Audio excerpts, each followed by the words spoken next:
Assalamualaikum warahmatullahi wabarakatuh. Halo Sobat Tekno Android semua dimanapun Anda berada.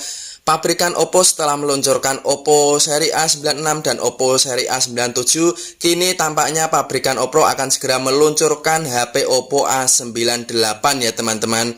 Tampaknya Oppo A98 akan menjadi penawaran kelas menengah dengan sensor utama 108 megapiksel, layar AMOLED 120Hz, prosesor 2,2 GHz, dan banyak lagi. Smartphone ini dilaporkan muncul di daftar sertifikasi China TENA ya teman-teman. Meskipun belum dikonfirmasi, smartphone Oppo A98 ini bisa menjadi penawaran 5G. Inilah yang diharapkan dari penawaran Oppo yang akan segera dirilis. Dimulai dengan desain, Oppo A98 akan hadir dengan pengaturan kamera belakang ganda dan panel belakang seperti gradien. Smartphone tersebut tampaknya memiliki layar yang melengkung seperti yang terlihat pada tangkapan layar TENA yang dibagikan oleh keterangan rahasia. Konon juga desain HP Oppo A98 ini yang diungkapkan oleh daftar dugaan TENA tampaknya sedikit berbeda dari apa yang kita lihat awal pekan ini. Menurut render yang bersumber dari keterangan rahasia Evan Blass, Oppo A98 tampaknya memiliki desain panel belakang yang serupa. Tetapi panel depan pada render sebelumnya menunjukkan layar datar dengan dagu menonjol dan lekukan bergaya tetesan air.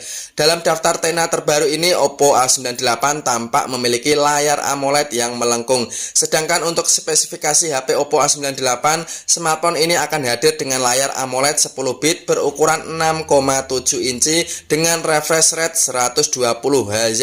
Tidak hanya itu juga, HP smartphone Oppo A98 juga dikabarkan akan ditenagai oleh chipset Qualcomm Snapdragon 695 dengan clock 2,2 GHz dan dipasangkan dengan RAM hingga 12 GB ya teman-teman. Dan kabar terbaru bocoran lebih lanjut mengisyaratkan bahwa HP Oppo A98 akan hadir dengan penyimpanan internal hingga 512 GB dan juga mengisyaratkan dimensi smartphone Oppo A98 yang akan datang. Bocoran sebelumnya telah mengisyaratkan bahwa Oppo A98 akan datang dengan chipset Qualcomm Snapdragon 778G dipasangkan dengan RAM hingga 12 GB dan penyimpanan internal hingga 256 GB.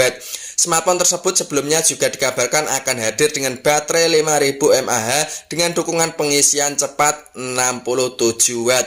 Jadi apabila dicas ini baterainya akan cepat penuh sekali ya teman-teman, tanpa khawatir kita menunggu. Belum diketahui kapan Oppo A98 ini akan dipasarkan global atau tepatnya di India nanti. Namun kedatangannya ini sangat ditunggu-tunggu di global ya teman-teman, karena dengan HP kelas menengah tapi memiliki fitur yang sangat canggih untuk di kelasnya. Teruskan menonton video ini, jangan lupa tekan like dan subscribe apabila suka dengan video ini. Wassalamualaikum warahmatullahi wabarakatuh.